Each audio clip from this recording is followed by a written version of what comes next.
ఇవాళ అమరావతికి bill gates విచ్చేస్తున్నారు. AP ప్రభుత్వం ప్రతిష్టాత్మకంగా భావిస్తున్న real time governance centre Sanjeevani ఆరోగ్య ప్రాజెక్టుతో పాటు ఉండవల్లిలో టెక్నాలజీ ఆధారిత వ్యవసాయ విధానాలను పరిశీలిస్తారు. బిల్ గేట్స్ పర్యటనకు విస్తృత ఏర్పాట్లు చేసింది సర్కార్. ఇప్పుడు నో కాస్ట్ కాఫ్ సిరప్ తో 60 రూపాయల విలువ గల ఇన్హేలర్ పూర్తిగా ఉచితం. దెబ్బకి దగ్గు జలుబు మాయం. మైక్రోసాఫ్ట్ సహ వ్యవస్థాపకుడు బిల్ గేట్స్ రాక సందర్భంగా అమరావతి సుందరంగా ముస్తాబైంది.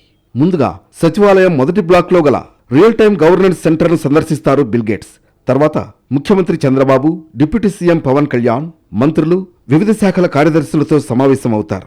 ఈ సందర్భంగా రాష్ట్రంలో అమలు చేస్తున్న డిజిటల్ గవర్నెన్స్ విధానాలపై బిల్ గేట్స్ కు ప్రెజెంటేషన్ ఇవ్వనున్నారు అధికారులు. వైద్య సేవలను విస్తృతం చేసేందుకు ఆంధ్రప్రదేశ్ ప్రభుత్వం ఏర్పాటు చేసిన సంజీవని పథకం గురించి బిల్ గేట్స్ కు వివరించనున్నారు. ప్రతి పౌరునికి డిజిటల్ హెల్త్ ప్రొఫైల్, గ్రామీణ ప్రాంతాల్లో వైద్య సేవల విస్తరణ, టెక్నాలజీ ఆధారిత ఆరోగ్య నిర్వహణ ఈ ప్రాజెక్టులో భాగంగా ఉన్నాయి. దీనికి గేట్స్ ఫౌండేషన్ నుంచి సహకారం అందనుంది. అమరావతికి సమీపంలోని ఉండవల్లి వ్యవసాయ క్షేత్రంలో డ్రోన్లు, సెన్సర్లు, ఏఐ ఆధారిత పంట పర్యవేక్షణ విధానాలను బిల్ గేట్స్ ప్రత్యక్షంగా వీక్షిస్తారు. రైతుల ఉత్పాదకత పెంపు, ఖర్చుల తగ్గింపు, ఆధునిక సాగు పద్ధతులపై చర్చలు జరగనున్నాయి. బిల్ గేట్స్ పర్యటనను దృష్టిలో పెట్టుకుని అమరావతి అభివృద్ధి సంస్థ ఆధ్వర్యంలో సుందరీకరణ పనులు జరిగాయి. కృష్ణా కరకట్ట, సీడ్ యాక్సిస్ రోడ్, సచివాలయానికి దారితీసే N9 రహదారిలో దాదాపు 10 కిలోమీటర్ల మేర అతిథులను ఆకర్షించేలా ఏర్పాట్లు చేశారు. డివైడర్లకు రంగులు వేశారు.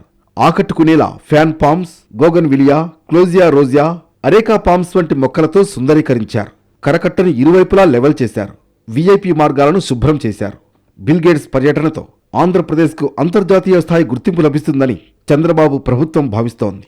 ఆరోగ్యం, వ్యవసాయం, టెక్నాలజీ రంగాల్లో మరిన్ని భాగస్వామ్యాలకు ఇది దోహదపడుతుందని అంచనా వేస్తోంది.